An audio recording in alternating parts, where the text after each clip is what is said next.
Hello, this is Blair Stanislao with the Happy Lion Center.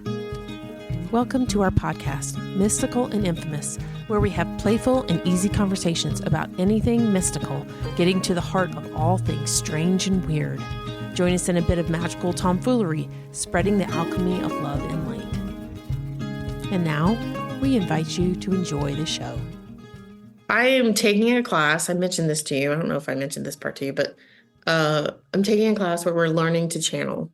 Okay. Mm-hmm. And I didn't realize until I go through this course and I'm like, oh, I've been doing this a long, long time. Right. Like longer than I can remember. And there was a section. I don't know if everybody in the group knows this about me, but I think a lot of people do. There's a time that the person instructing the course spends quite a bit of time. I thought way too much, could be wrong, on protection. Mm-hmm. And these ideas of entities coming in and they could use the word infiltrate. Okay. Mm-hmm. And then there was directions about how to clear yourself. Mm-hmm. And in these are actually written down, and in the directions of clearing yourself, which none of this is like off from anything else I've ever seen. But the first part of it says, I think it, and I'm paraphrasing, but basically I asked the higher self to clear me, right? But if that doesn't work, ask this, or that doesn't work, pull in these. And I just thought to myself, what? Do you know what the higher self is? Or at least maybe I have a different concept of what the higher self is. But to say, do this thing, please, for me, higher self. And then, but wait, if that's not good enough. So it's almost like immediately questioning it. You're giving your authority away. Mm-hmm. But it's like, no, I need to claim my space. Mm-hmm. I'm claiming my space here and now against all external forces. The internet, I hope it's not mine. Benevolent or malevolent, right? Like the internet connection is. Yeah, it kind of went wobbly. I don't know if it was mine or yours, but let's start that. Interference. Interference. You're like, oh yeah. Because this is really important, right? Like, yes. And this is always really funny because when these very important things come through, there will be some interference in the field, whether that's, in like communication. Like I've found sometimes like my throat will get all foggy and funky when I'm trying to communicate a really important message. And it's like, no, or internet goes out, whatever. But what I was saying was that, by handing your power, this is giving your power away, right? By saying, me as a divine being, do not have the authority to clear myself of these beings, right? Right. But to be fair in that, it is vitally important to maintain a clear field to know who and what you're working with and who and what you're channeling. Okay, so I want to touch on that real quickly. Yeah.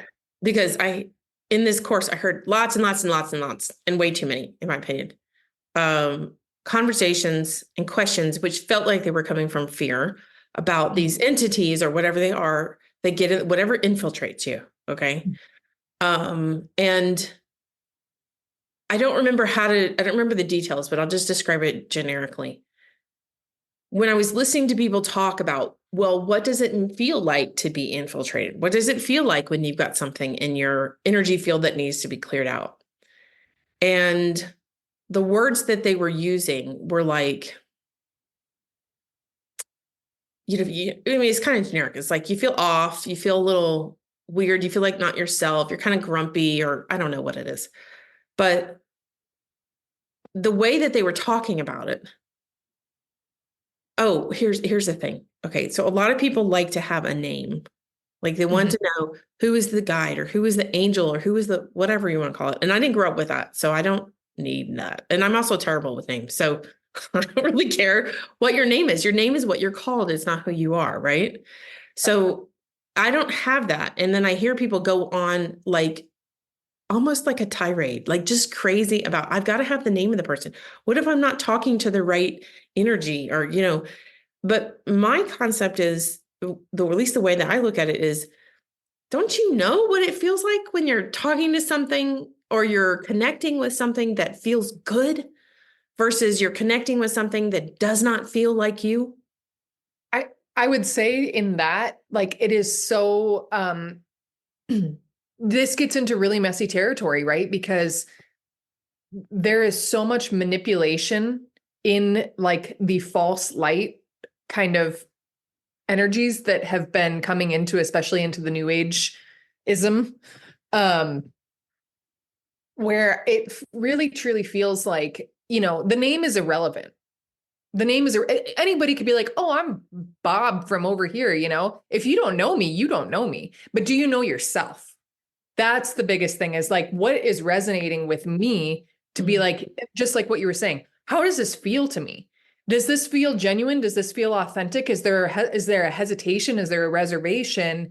Is there something in me, in my higher knowing, that's saying, maybe pause on that, and like one thing I've had this conversation with a lot of people recently, like, you see these channels that allow these energies and entities, quote unquote, to literally take over their body and to come into their field to share a message.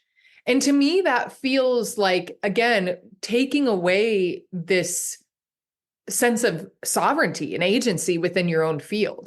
I think that we want so badly, and I think this is all this hierarchical programming, that it's like, we want so badly to feel special, that it's like, oh, I'm channeling Archangel Michael, or I'm channeling blah, blah, blah. It's like Metatron. Yeah. Metatron, whoever, or these ascended masters, whatever. The truth is, if we look at it from a greater perspective, right, what we're looking at is we are pulling information from the collective consciousness field, right?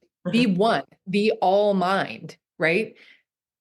It doesn't matter whatever expression or fractal of expression that it is that we're bringing in. The importance is the message, and I mean, I think the thing that I really struggle with is like anything that feels like you have to have this hierarchical expression of like, this person or this energy or this being knows more, right? Like, yes, of course it does. But at the same time, it's like, you're literally just drawing on a greater source of information. You can call it God, you can call it spirit, you can call it whatever you want to call it, right? Like, it's all the same thing. It's just coming in through a different form. Okay. So what I would say for that is, so as you're talking, the first ones that come to mind are the ones that I've seen the most, of course. And that's Bashar and Esther Hicks, the Abraham Hicks one. Oh, yep. Okay. Yep. And I can remember, I think it was like 2016 or something was the first time I ever heard Esther Hicks. I had never heard Bashar. And somehow I wound up on a video of hers. And at first I thought, is this person crazy? And then I was like, I don't care. I'm going to keep listening to it. So I kept listening to it. And so I listened to it enough, which did not take very long, but I listened to it enough to decide, you know what? I don't even care if they're crazy, because the messages that came through were consistent. And I think that was the logical thing in my mind to say, there's no way that somebody could be that consistent over that amount of time and not actually be, which I'm much more comfortable now saying, channeling, right? It just wouldn't work like that. And at that point, I was like, I also didn't really care what anybody else said about anything. I think I was seeing a counselor at the time, and I said something to him, and he was like, oh yeah, I know who that is. And he just like, that was it. Like, we didn't really have a conversation about it or anything like that. But it was, for me, I guess I was looking for a little external validation to say, okay, if I listen to this person, am I a little nuts? Or is she a little nuts? That kind of thing. But there was none of that. And it really didn't matter. Like, it doesn't matter what their name is. It doesn't matter what they call the entity, or it's this consistent message. And I think that's the thing that we see throughout all the work that we do, is that Bashar's message is the same as Abraham Hicks' message. Cryon's message is the same as theirs too. It just has a different name. It comes through a different person, has a little bit different personality, probably because it's coming through that person. But they're open enough. And that's what I want to pull to what you were saying, is that, like you're saying, we're giving over in a sense, our power to listen to what they're saying. But in reality, if we were able to sustain that openness, we would get the same information. Exactly. Yeah. Yeah. And it's not about the who or the what, it's about the message itself. And how does that resonate with you? Is the information translating? Exactly. Yeah. Yeah. Okay, so how would you say that somebody, can you kind of shorten what we were just talking about? How would you say that somebody becomes aware if there's something in the way, or does it even matter? Do you just focus on the exuding that coherence, So is what you're talking about there? I would say the biggest hesitation that I would come into with these ideas of like quote unquote entities or darker factions kind of coming in and plugging in and manipulating the mind, Mhm. right? Is what is the messaging that's coming across? Like, is there this messaging of subversive fear, that it's like, does it feel like there is this sense of, um, if you don't do what I say, then you are going to X, Y, and Z. Like Mhm. it's like, is it uplifting you or is it drawing you downward? Is it Mhm. bringing you back into these lower frequency energies? And it's really interesting too. I have found, in my life that, I didn't realize that I was a channel, the quote on, the channel, like we're all channels in some Yeah. way or another, right? Like we all channel universal energies. Um, I didn't realize I was doing this when I was younger. And I found like when I would get into these really open states and, I'll use alcohol as an example. When my conscious mind would get shut down and I would back out and I left myself wide open to anything and everything, there was some pretty dark things that wanted to come in. And it's like you learn over time how to hear the difference in the voice, right? So I think the biggest takeaway from all of this for me has been learning how to discern your true voice, the true voice of God that wants to come through you, right? And what do these other energies, what's their agenda? What are they trying to get you to communicate? What are they trying to get you to do? How are they trying to get you to think? Do I have agency over my own thought and my own mind? Yeah, that's really key. I mean, that's I think that came through your session. We just did a hypnosis session, but I mean that's come through over and over. People, in a sense, that they're not really preaching, but they preach that too. I mean, Eckhart Tolle and the Indian guy, Deepak Chopra. I mean, all kinds of people say that message, and it really is about those thoughts, which I think kind of leads into your coherence. I'm guessing we haven't even talked about that. So Yeah. tell me about where you are around heart coherence. Yeah. So, just this idea of psychic protection has been coming in so strong lately. I'm sure that you've noticed in the collective field, there's a lot of chaos. There's a lot that's coming up for people. There's a lot of interference, right? People are really struggling with mental health right now.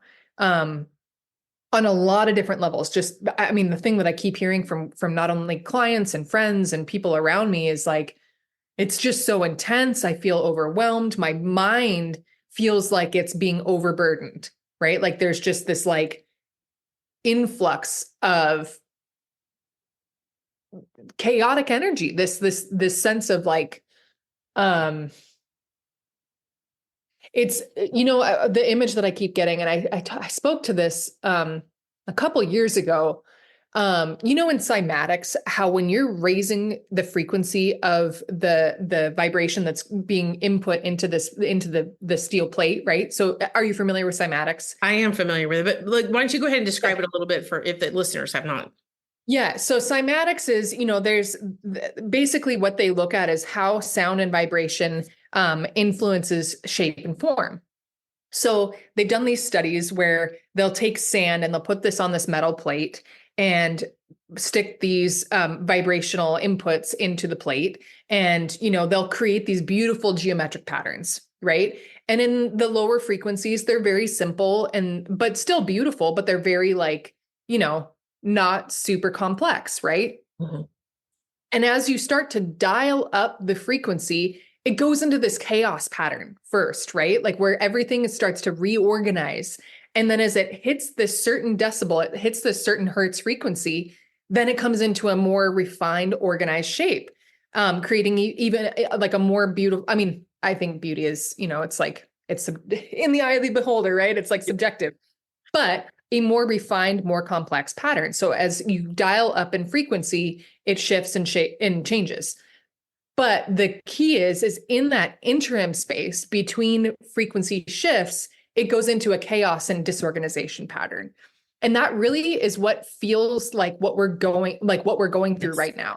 Yep. Right? Like we are in the chaos, in the disorganization, in the reorganization space right now. And so in that, like in the eye of the storm, right? Like it's so important for us to know where we are, right? Because you can get so lost and like, oh my God, where are we? Where are we going? So coherence. I was like, where are we going with this? Coherence. So when we are able to, so for those who aren't familiar, coherence, heart coherence is an entrainment practice between the brain waves, the thought patterns, the brain waves, and the heart waves. So there's three basic components to maintaining heart coherence. That's the breath, that's the rhythm of the heart, and that's our thought field and emotional field, that kind of like encompassing these into one thing, right?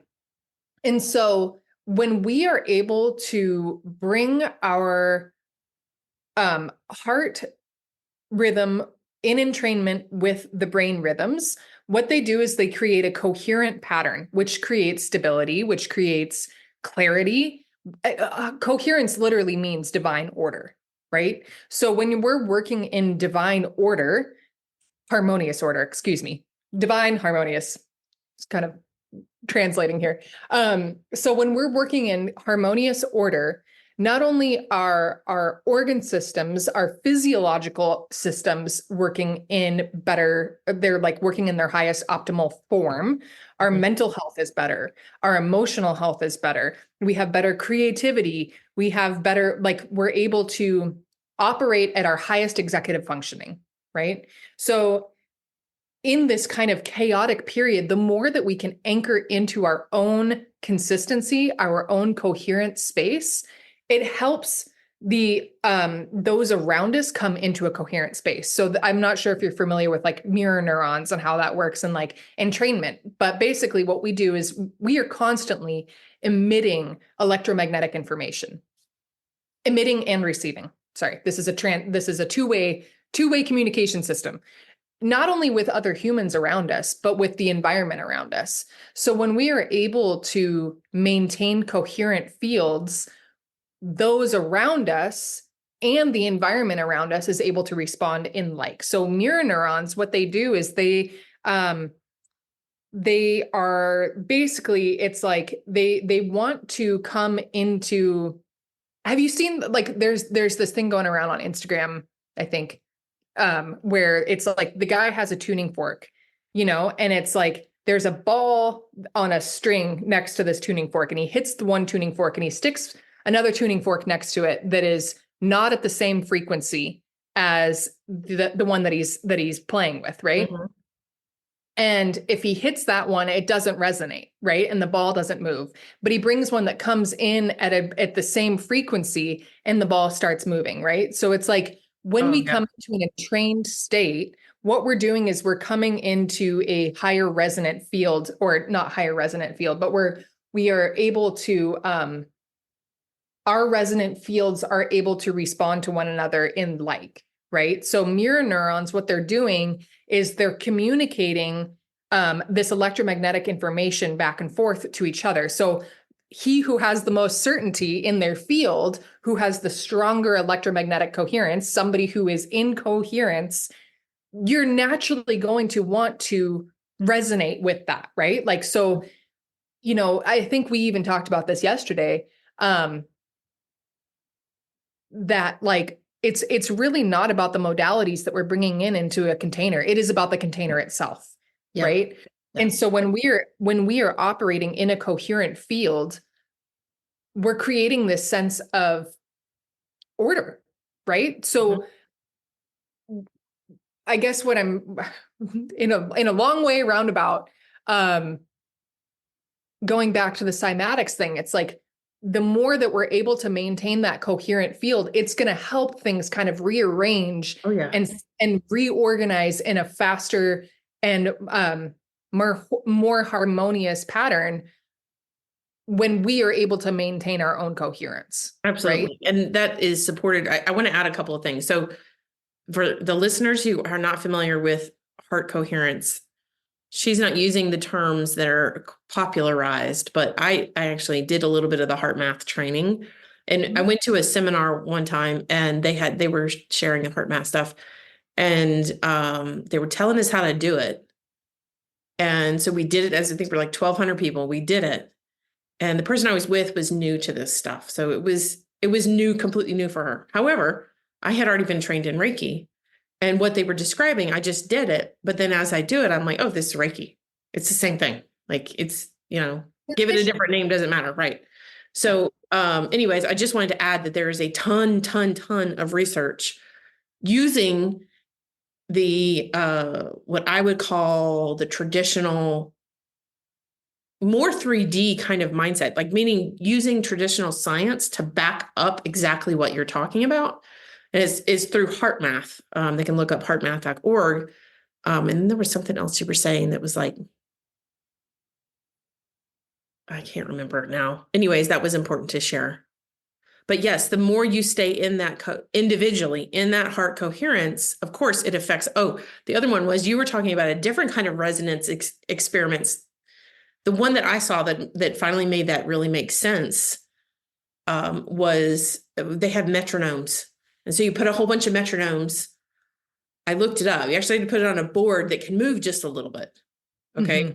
So they'll like put it on strings. You can look them up. People have done this 100 times over and put it on YouTube. But basically you have a whole bunch of metronomes. You put them on different patterns. So the frequency is a little bit different. And then they just have the camera on there and give it a little bit of time. And then they all start to get aligned and they are all together. And so what I wanted to touch on there is you were talking about the waves. And the idea is that if the waves, the frequencies are, if they're not in alignment enough, what happens is they either flatten things out, like they make it null, or if they're in more alignment, they will not only kind of get more in alignment with each other, but they amplify things. So like if you have, I'm just going to give a number. You have a wave that's a 2, and then you have a wave that's a 2.2. They will kind of get together and be closer. And then it might go to, if it really does well, it might go to like a 4, right? And that's how we make those shifts. So you make those little tiny shifts by being in coherence yourself, and then that affects other people. And we can take that into real life translation is that if somebody is grounded and centered in themselves, which is what we're talking about, they're in coherence, they're confident in what they're doing, but not in an egoistic way, in a heart-centered way, people like them. People want to be around them. They want to hear what they have to say. They want to experience them in their presence. Mm-hmm. Yeah, it feels good, right? Yeah, like right, exactly. It feels good. Tell when you walk into somebody's space and you're like, whoa, something is like either just your energy field feels very chaotic, or like, oh, I feel really safe. I feel like I can breathe. I can let down, right? Like I feel comfortable here, right? Yeah. And so going back to the psychic protection stuff around this, right? And it's really interesting. Like I keep being shown, because I was like, well, what does this actually mean? Like, why is it so important to have a coherent field to maintain your clear space? And what they kept showing me was like, when you have a really dissonant field and you have these like super spiky, chaotic, erratic emissions, right, of energy, first of all, you can get burnt out. It lets your defenses go down, right? Like your resilience is not as strong. So it gets like you get sick for one. Yeah. But you create inroads, right? Yeah. You create these inroads when your defenses are down because you're like, you have these super high spikes and then you have these super low drops, right? So when you're in those super low drops, you're like up wide open, right, to these other things. When you have the consistent, and I'm like, I'm not seeing the video here, you know, Yeah. but like, what I'm doing is like doing the very consistent waveform where there's like very steady sine wave patterns within your electromagnetic fields. It creates more of like this webbing around you that it's like it's less penetrable, if that makes sense. And when you have that coherence, when you have that consistency of your energy emitted into your field, it creates a more solid like differentiation. It's not differentiation. It creates a more solid field space. Okay, so I just saw this artist. I'm going to share with you. Let me see if I saved his thing. This is why I saw it. I know it's because of this conversation. So I just want to share his name because people can look that up. Let's see, where did I put that saved? Oh, no, I didn't. Dagnabbit. Okay, there's this Mexican artist who creates, I don't have it anymore. Somebody can look him up. Who creates artwork installations, and he uses thread. And he uses this long pole, which is kind of like a needle, right? So he has like a, you know, like let's say on the ceiling, that he has something on the ceiling where he hooks up these nails or some, I don't know, some kind of hook where he can put the string in, and then one on the floor or wherever he's going, wherever he's transversing. Okay. And he goes there and he creates this pattern because he changes the color, right? But he creates this pattern, and usually wherever, or at least what I've seen, is that the light comes in and the pictures that you see, it is amazing. It is like there's light coming in through your window behind you, or that's what it looks like, right? And the way that light looks solid in some places and then it kind of dissipates and you can kind of see through it, that's what it's like. So it looks like light is coming through, and most of his stuff is like rainbow colored, right? So it looks like there's this magnificent rainbow in this space. But if you walk up to it, it's a fabric. Wow. And I think even in your hypnosis yesterday, you were talking about a web. Your higher self was talking about putting this web out. So it totally corresponds with that. And, you know, in a sense, fabric that has, fabric that is, in a sense, more coherent or consistent is a stronger fabric, right? Yep.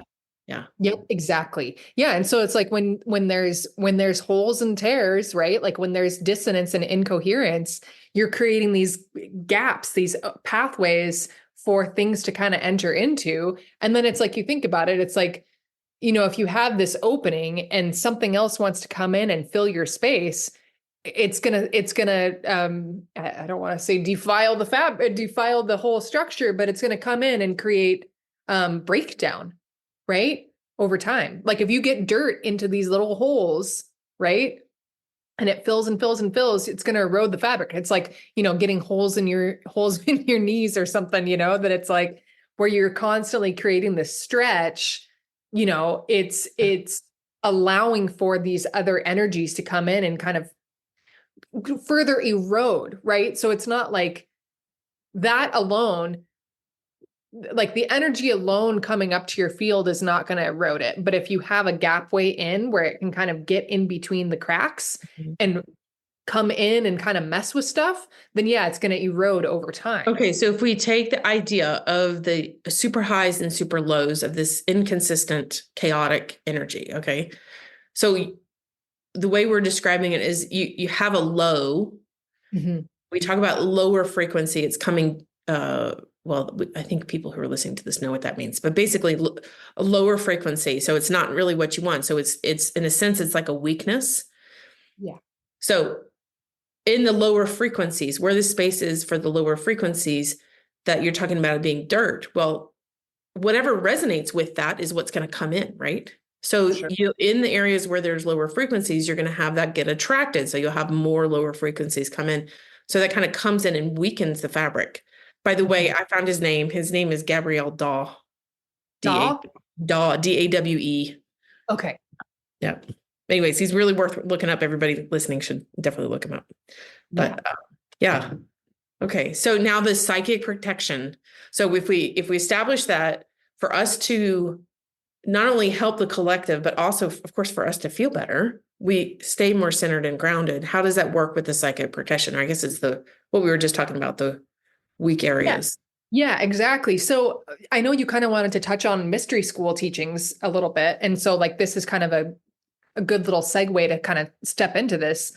You know, the mystery school teachings, like they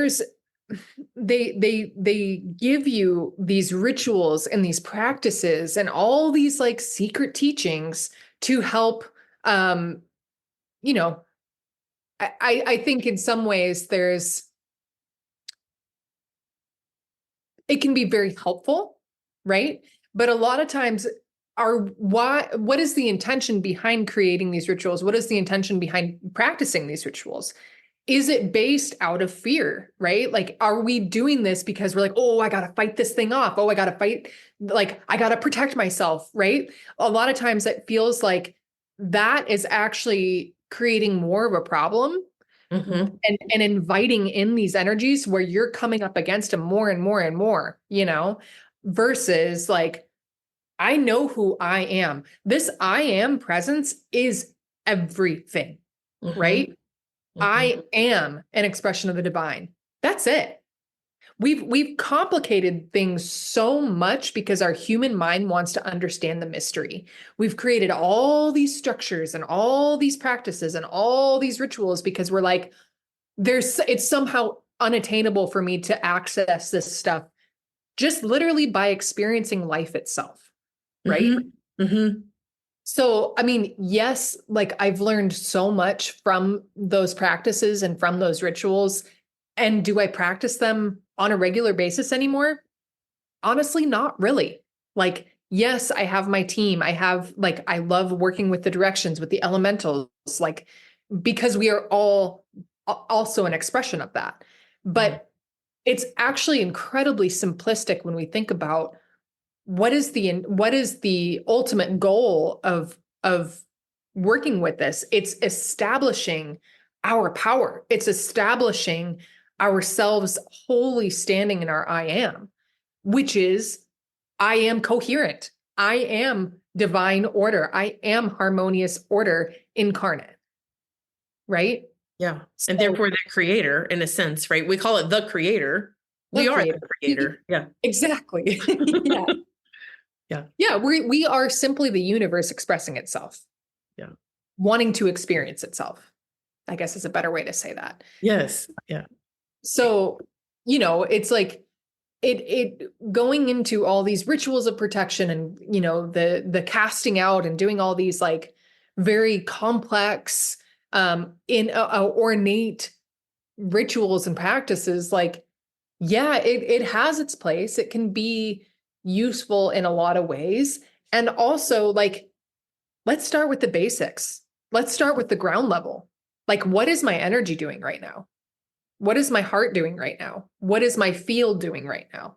Like, am I practicing these rituals in an incoherent space, which is therefore, again, feeding these darker energies? Okay. So I want to add in here, I think it was last week, I had this revelation with assistance from someone. I'm currently doing something called cutting the ties, which is where you look at, usually it's your parents and you look at what lessons you learned from them and what became your programming. Okay. And you're supposed to kind of notice where whatever parent you're cutting it with, has influenced you in a way that's not helpful. So it's a whole evolution to get to that place. But I had a revelation last week that was, okay. And this is actually something I would call ancestral. And I've had other people say that as well. And that you can see it in my entire family. Like everybody who's related to me at all, they have this, which is a dislike for authority. Okay. So like somebody comes in and says, you need to do it this way. Well, everybody who's related to me says, oh yeah, I'm going to do it another way. Right. Okay. So, but what it was doing is it was coming into my life in a way that for however I was brought up, I don't want to do what the authority says, but I don't go on and do what I want to do or how I want to do it. I just don't do it. And then I sit there and I don't proceed forward. And that's a block for me. It causes things not to come to fruition. But here's the key is that by not going forward and not doing it the way I want to do it or doing what I want to do, I'm acknowledging the belief in this authority, right? So it's not necessarily whether an authority is there or not. It's just that I'm still in the belief pattern that there is an authority, like you're saying, other than myself, which I know is not right, which is why I have this resistance, but I'm still acknowledging it because I'm not moving forward. Does that make sense? Yes. Yeah. It's like the back end. You're giving it the back end power, right? Yes, exactly. Yeah. Yeah. That's I fully resemble that remark, I guess. Like, well, I'm not going to do anything then, or like, I'm going to do the exact opposite, but I do nothing instead, where it's like that stubbornness is still saying, yes, there's a hierarchical pattern, Right. And it's interesting too, like, we've been so deeply programmed to recognize that there is a hierarchical pattern in spirituality we'll just like give, the 3D version of that is like, we give our authority away to the government, or we give our authority away to the church. We have to say that there's an intermediary to tell us how to live our lives, right? Mm-hmm. Going back into spirituality, where we're looking at these people in what we deem as positions of power, where this is thousands of years of programming, right? Like this is collective programming, where we have been told over this vast amount of time that, you do not have access to the universal source, God, mind, whatever you want to call it. You need somebody else to translate that information for you. Or going back to the original conversation we started with, you have to have an ascended master or a being or an energy or an angel or somebody to communicate the message to you, when truly, in fact, like, what are we really channeling? Are we channeling our higher selves? And that's even sticky territory, right? Because it's still like there's an identification with that. Exactly. Yeah. It's like this concept of gnosis is there is a greater universal wisdom that we all have access to when we can get clear in ourselves and in our field and open ourselves up to receive the information. And like quantum physics is just now kind of understanding too, like how this web of universal information is available to us at any point in time and space. But how do we get there? How do we learn to tune in, right? We have to be clear in our channel. We have to be clear in the receiving aspect of that, right? And this is where coherence comes in. The more coherent you can come in to interacting with these energies, the message becomes clear, right? You become a better receiver, transceiver, sending and receiving energy and information. But like, we have given our authority away to these other energies for so long because we somehow believe we are not good enough. We're not worthy enough to receive that information. And I just want to point out that the structure of people coming in, we're just going to say people because that's what we talk about generally. People coming in is saying you need somebody else to translate this for you because you're not good enough or whatever, is also just even saying that is also coming from a place of fear, right? Mm-hmm. So of course they're feeding that. Whereas I think the key difference between if you're getting a message from a true spiritual truth versus that kind of information where you need somebody else is true spiritual truth is always saying you have the power. You can do this. It literally never wavers in any format, in any modality, in anything. So if you have somebody who is even in a leadership position, or what we would say is a leadership position, and they're saying you need them, then that's not true resonance with that coherence. Send inquiries, suggestions for new discussion topics, and comments to podcast@happylioncenter.com. That's podcast@happylioncenter.com. If you found this content enjoyable or helpful, please comment, like, share, and download. Donations are appreciated and help us to produce more of similar content. Consider making a contribution at the links in the description box. Your support is greatly appreciated. The views and opinions expressed on this podcast are those of the speakers and do not necessarily reflect the official policy or position of the Happy Lion Center and are not intended to malign any religion, ethnic group, club, organization, company, individual, or anyone or anything. None of the content provided should be considered a substitute for legal, financial, medical, psychiatric advice or as care from a certified professional.